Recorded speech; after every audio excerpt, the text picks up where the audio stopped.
Care for me, I don't care about that. You got a new fool, I like to laugh at. I have only one burning desire. Let me stand next to your fire. Let me stand next to your fire. Let me stand, baby. Oh, let me stand. You got to let me stand. Okay, to start off, I just wanted to give a shout out to Singularity Computers. If you do any searches for the Sabertooth P67 on YouTube, you're bound to hit quite a few of Singularity's reviews and videos about their test bed that they set up with this motherboard. He really did a lot of work for those of us coming in behind him and choosing this motherboard. I did all my homework online and on YouTube before I picked this board, and Singularity was a huge factor in that decision. Thank you, Singularity Computers.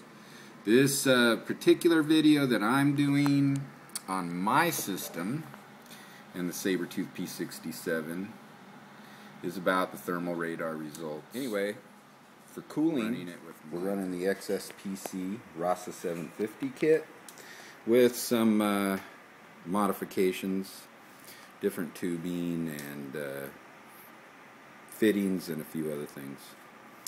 We are running the Sabertooth P67, thermal shield on, and I've added an assist fan. We're running the same block that came with the RASA kit, and that's the RASA XSPC.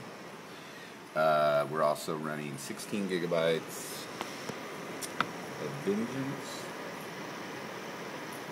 and 1600 at stock. Everything's running at stock except for about a little bit on the turbo for the i7 2600K. We're at like 3.5. And we have the fans, push-pull, plugged into the fan controller and running off of the CPU controller. We've been running Prime now for about 10 minutes. Large FTFs. We are using for the boot drive the OCZ Agility 3 250 gigabytes, and we have the 1200 AX from Corsair, and that's about it. Alright, let's see what we've got so far. So as you can see on the thermal radar, CPU's running pretty nice, and we've got some good temps all the way down the line. Right now I have the case open. I noticed opened or closed, I don't see a big difference, at least on the actual temps. And now I'm going to close it up and let it run for another 10, 15. So I've got the side panel back on the Black Dragon, and it's been running for about 10 minutes. And as you can see,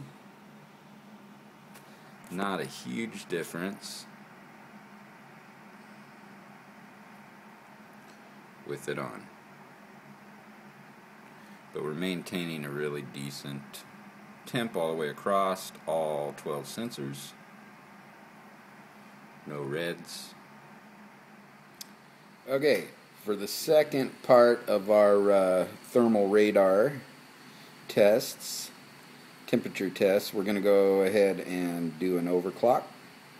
We're going to use the BIOS's auto tune option, and the goal is to achieve at least a 100 gigahertz overclock.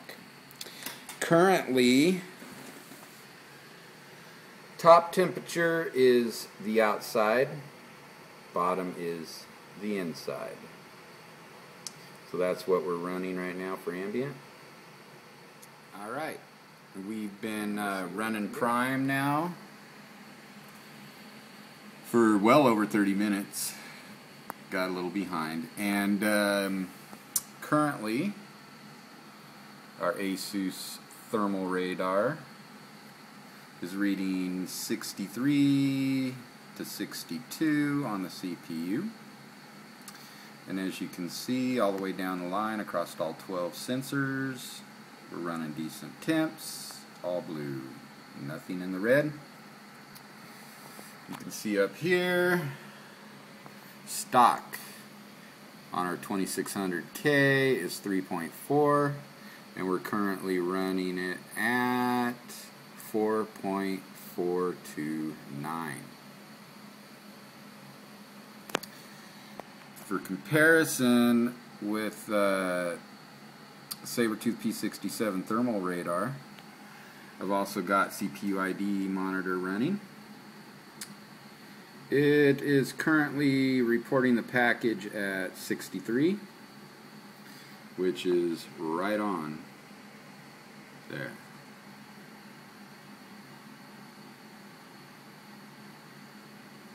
And so that concludes build number 1's thermal radar readings.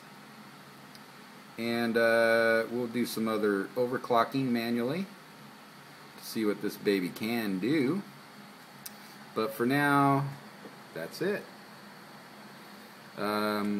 This is to compare for our second build coming up end of the year, first of the year, where we're going to put a 240 rad in for a GPU loop.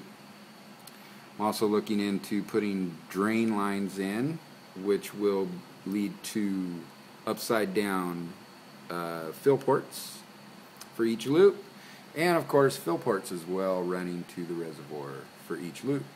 We're going to change out the SPC RASA kit pump and reservoir with their dual pump dual bay reservoir that's divided for dual loop. We have some other things coming for benchmarks and whatnot on this first build so that we can compare everything when we do the second build. Let me stand next to your fire. Let me stand next to